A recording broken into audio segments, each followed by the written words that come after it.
Hey everyone, Minutia Minute here, coming at you guys with monthly update videos. So I've been having a lot of fun going through older books, older trades, digging into that kind of stuff. I think I'm going to continue to focus on that for the channel. But once a month, I definitely want to still go back and talk about like what's new. What am I picking up that's coming out currently? I'm only picking up Batman titles and floppies, so this will be the time of the month where I'll talk about what I'm reading there.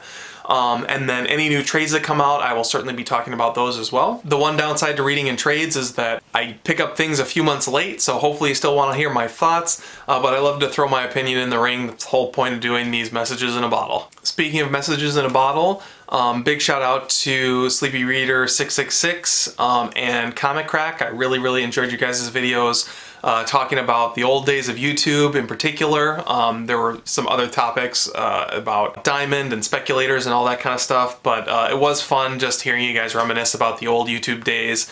There is definitely something really funny about the idea that, you know, we basically reappropriated YouTube as like basically just like our own little social media app, and especially nowadays it seems so antiquated because there are so many other avenues to do the kind of things that we do, but it just something about doing it on YouTube. But yeah, absolutely love the sentiment, guys, so thanks for the awesome words and the dose of nostalgia, which, I mean, those of us who read comics, like let's face it, we're nostalgia suckers, right? Now, as far as my videos go this month, I've been trying to put out a video a week. I don't know if that will continue this month because I am starting a new position at work, so it might slow the content down a little bit, but I'm kind of hoping to have enough kind of stuff in the pipeline getting edited that it won't. But if I miss a week or two this week, that's probably why. But last month I did get out 4 videos, so if you didn't see them, be sure to check them out. I know that some people have been having trouble actually seeing the videos in their feed. Beginning of the month I did basically a modern age overview of Batgirl Part 1. So I went through the first 37 issues of Batgirl Volume 1 starring Cassandra Cain. This month I will almost definitely have issues 38 through 73 done and have that first volume put away. And then I will move on to Volume 2. I would like to kind of just go through and read all the Batgirl and just kind of just go over everything just because I've never read it before.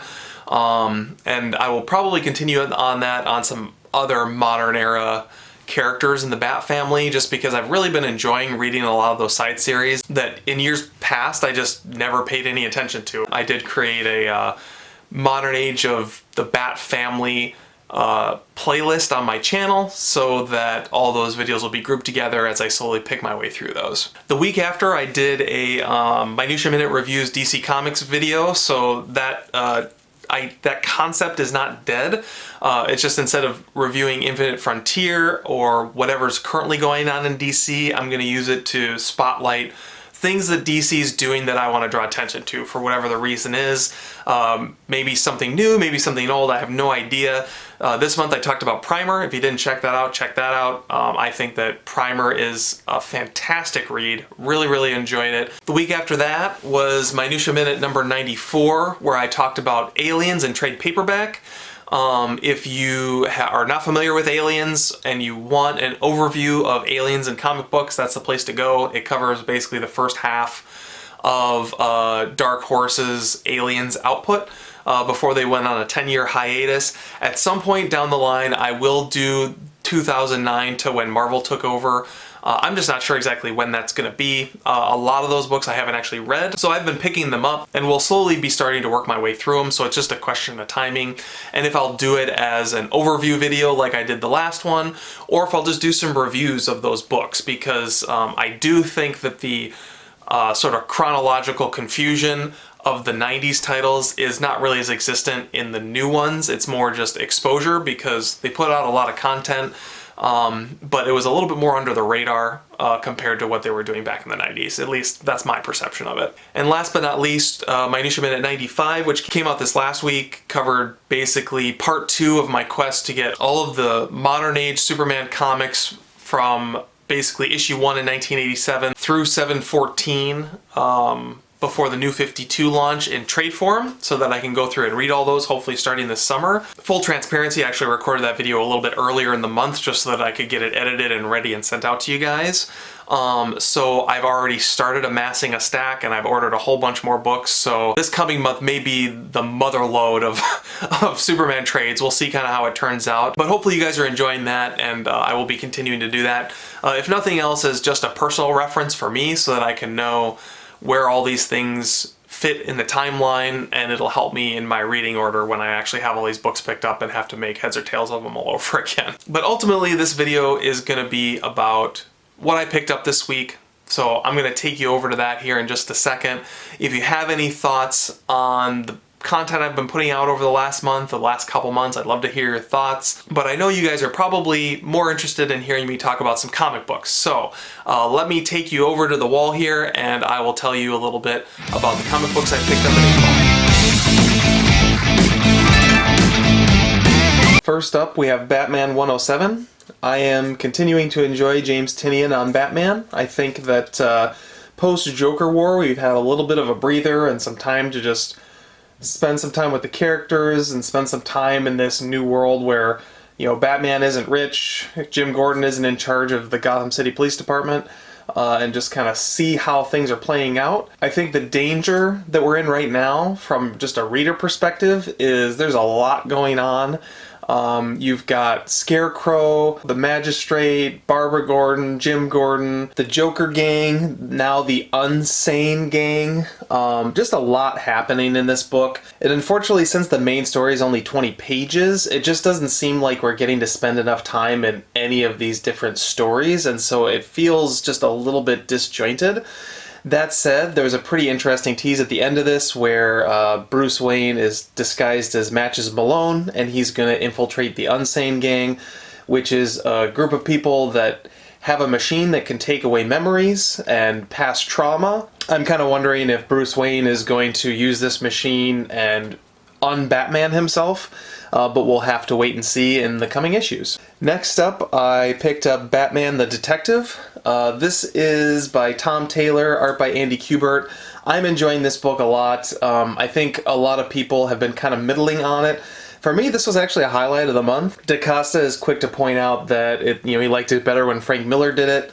I don't necessarily disagree, but what's fun about this book is it actually feels like a Denny O'Neil story to me, because you got Batman globetrotting across Europe, and the part that's really Frank Miller about it is just the portrayal of Batman, the character himself, and so it's kind of interesting having kind of this 70s and 80s Batman mashup.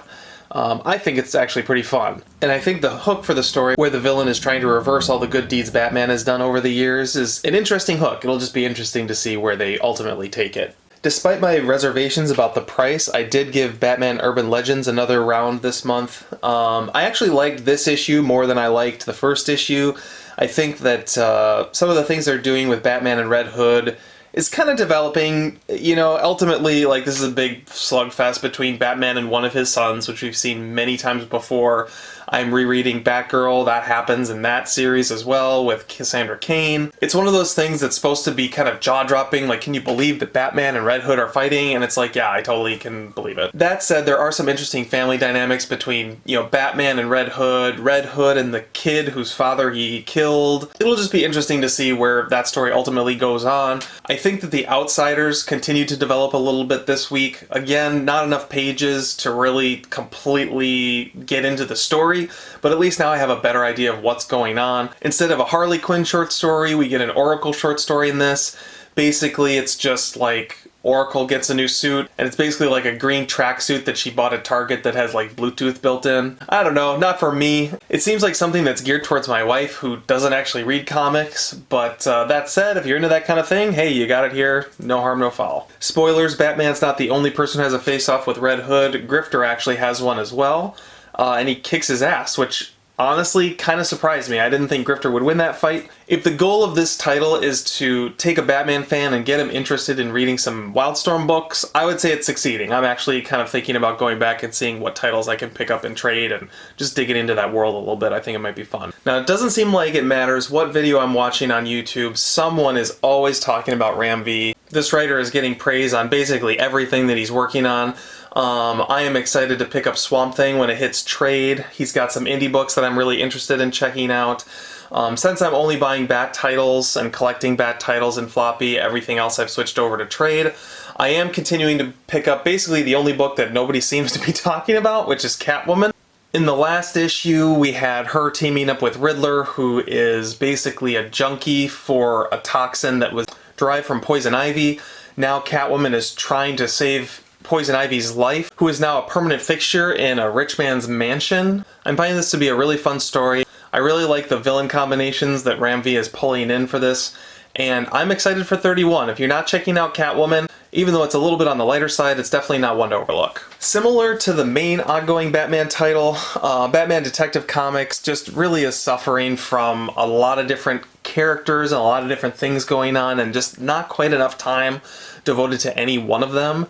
I think, I continue to like the setup. This book is really focusing in on how Bruce Wayne is fighting crime now that he doesn't have the mansion, he doesn't have the cave, and he's setting up all these little spots around Gotham, and how he is now sort of living amongst the upper middle class, and sort of the attitude that those people have about Gotham City and about crime. I've never read anything by Marika Tamaki, and I'm finding this book to be definitely well written, but just a little bit unfocused. And I think that as it continues on, the main through line of this story, just like in the main Batman title, is probably going to kind of come to the forefront.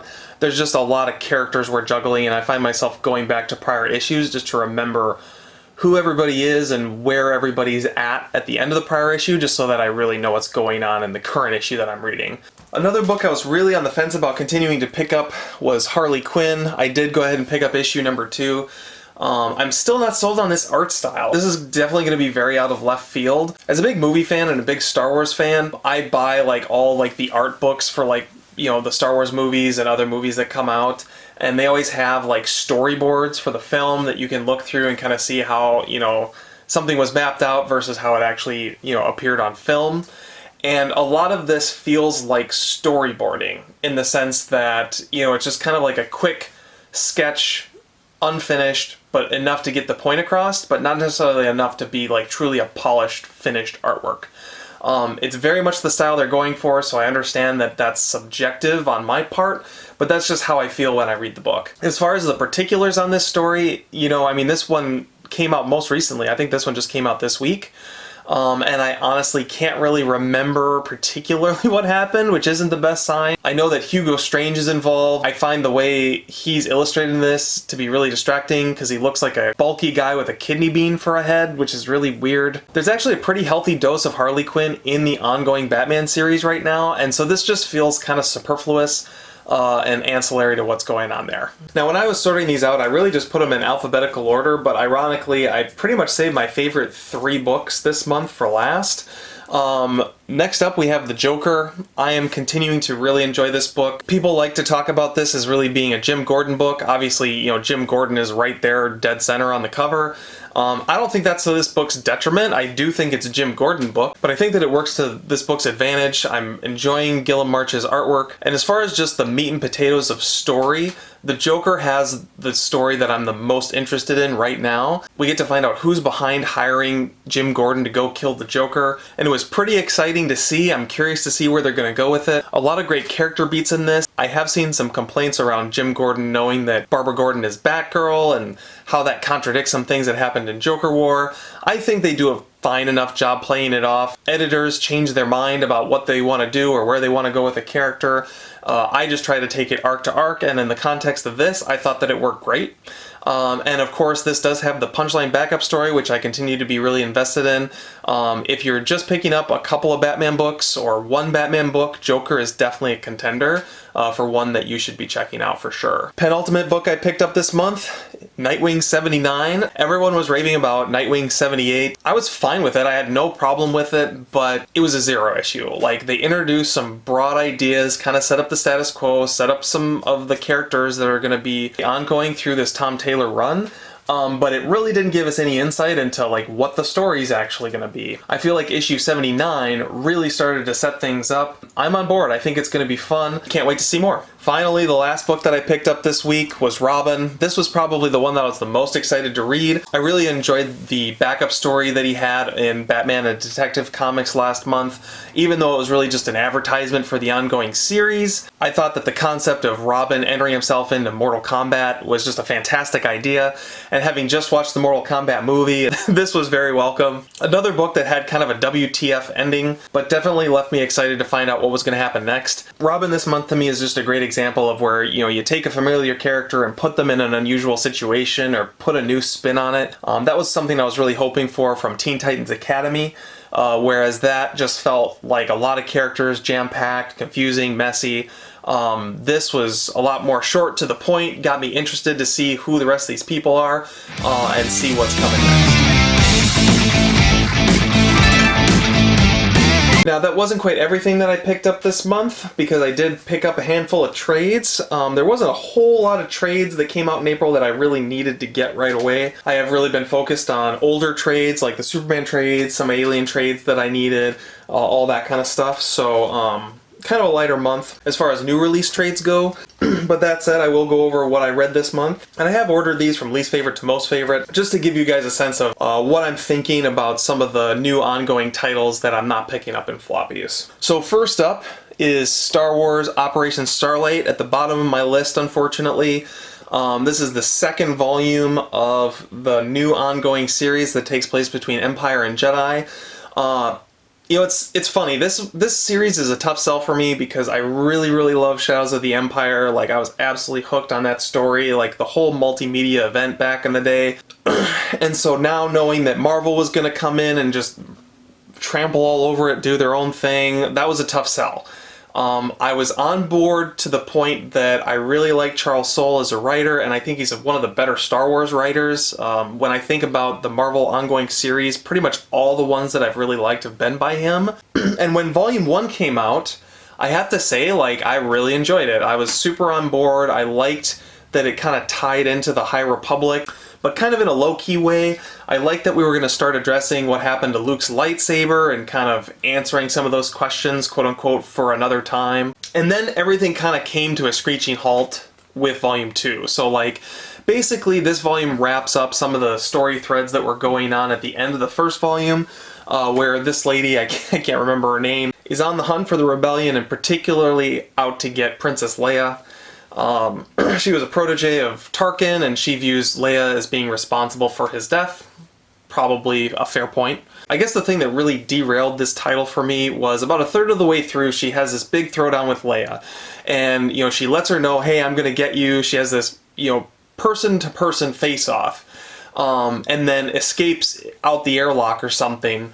And she gets back to her ship, and she's like, well, I didn't kill her, but I've taken away her hope because I told her I didn't like her, basically. And it becomes this whole thing about hope and how, you know, the Empire's about squashing hope, and the Rebellion's about creating hope. And I'm like, I'm so tired of that being the be-all, end-all thing about Disney Star Wars, where it's like everything boils down to hope, and if only we hope some more, then the world would be a better place. But hope in and of itself is just not a theme. Like, it has no real meaning. It's just a thing that Disney has decided that that's what Star Wars is about now. And not only that, but in this book, you know, they had to bend themselves into a pretzel to even fit that theme into the book. As the story continued on, like, it kind of settled back down, but it just really took me off the high that I was on after Volume 1. Next up, a book that, honestly, this was good, but it just didn't quite come together for me. We got another Star Wars writer on this, actually. Kevin Scott is writing for the High Republic as well, and this is his, like, MI6 for Witchcraft book. I picked this up, I believe, because Comic Concierge talked about it. He can correct me if I'm wrong, but I'm pretty sure he was the one who was talking about it. I did think that the story was, like, very competent. The characters were well written. The art was well done. There's nothing specifically wrong with the book. I just kind of found that the story, at least to me, didn't live up to the potential of the concept. At the end of the day, it just kind of felt like a dark, hard-boiled, occult detective story, which I don't want to say is derivative. The elements that made their idea unique just didn't really come to the forefront in the way the story was told for me. I also found that like at the beginning of every issue, like there's a flashback to when she was a child. They just kind of keep dragging it back up, and it kept making me put the book down. I felt like I got the gist of everything I needed in her backstory in the first issue, and then when the second issue opened up with more backstory, I was kind of like, ugh. And so I put it down and went away, came back, read that, got to what would be the beginning of issue 3, saw that it happened again, and was like, ugh, and just put it down again. So I'm trying to decide if I'm going to give Volume 2 a try. It'll probably largely depend on what people are saying about it, because it is a good concept, it is well done. I feel kind of bad that I didn't like it more than I did, but is what it is. So as we get into the last couple books I picked up, these are all ones I really found myself enjoying, and in case there was any question about just how bad my taste is in comics, I did pick up and really enjoy Kingdom Kong, which is the official prequel graphic novel to Godzilla vs. Kong. Just a little bit better than that for me was Godzilla Dominion, the Godzilla prequel to Godzilla vs. Kong. Really enjoyed that movie and picked these up. I've been buying all of the Legendary Comics tie-ins to the Warner Brothers Monsterverse. I found them all pretty middling.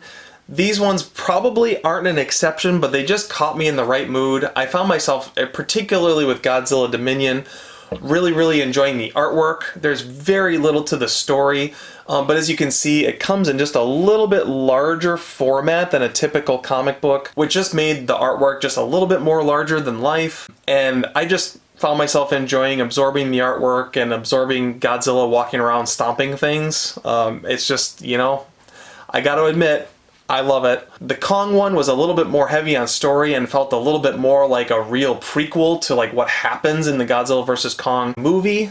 So the two of them combined made for one pretty decent prequel graphic novel if you're into that kind of thing. Finally, the book that I got the most enjoyment out of this week easily had to be Usagi Yojimbo Origins Volume 1. This came out mid-April. You know, it's funny, I used to read Usagi Yojimbo when I was in high school. It was among the first comics that I actually got to like buy, because I wasn't really allowed to buy comics when I was a kid until I had my own job and could spend my own money, and then my family couldn't really stop me. And I used to pick up Usagi Yojimbo they had like these black and white digest sized books, if I remember right. Those of you guys who know all about Usagi Yojimbo's trade history, you might be able to tell me what they were, but I remember them being small, compact digest, almost manga size, but not quite. And they just collected random stories. I don't have any idea which ones I've read and which ones I haven't. I just remember poring over them and really enjoying them. Although, admittedly, on a very surface level. Because, like, I was just a teenager, like, I didn't really know that much about comic books at the time. And I hadn't seen nearly as many, like, Japanese samurai films, of which now I'm a huge fan and own tons of them. I always love hearing Sleepy Reader talk about this, because he just has a tremendous amount of like comic book knowledge that he brings to Usagi Yojimbo, and he kind of reminds me that this is a comic book. Because to me, when I read this, it just absolutely channels like 50s, 60s, early 70s Japanese samurai cinema. Every time I read these, I think of Three Outlaw Samurai or Zatoichi the Blind Swordsman, and it makes me want to go back and watch those movies, because it's like he just captures the tone of those so well, and I get so caught up in that sometimes I have to stop and really think about the art that I'm seeing, because Stan Sakai has an amazing cartoon art style. He's able to pull so much personality out of pretty minimal character expressions, and the way he creates movement on the page and from panel to panel is honestly second to none. And it's funny because, like, I look at any given Usagi Yojimbo book, the art style and the character designs have not changed that much over the past 30, 40 years. Even within the context of this first volume, you see so much development in how Stan Sakai tells his story. That initial 7 or 8 part samurai story is well told. But then when you get into some of the shorter stories that follow, there's just a whole new energy to the way he's depicting those stories, and you can tell he's growing as a creator, which is really fun to see. I cannot wait to pick up Volume 2 now. and just kind of go through these stories in order. It's something I've always wanted to do, and just huge props to Sleepy Reader for calling out just how great this book is every month, so that I was reminded when this book came out and got out and picked it up right away. So that's pretty much everything I picked up this month. I hope you guys enjoyed this video. Be sure to tune into the channel again throughout the month. I'll hopefully have some more fun videos for you, and I will be back next month with another round of new books. Hope everybody had a good week in comics. Catch you later.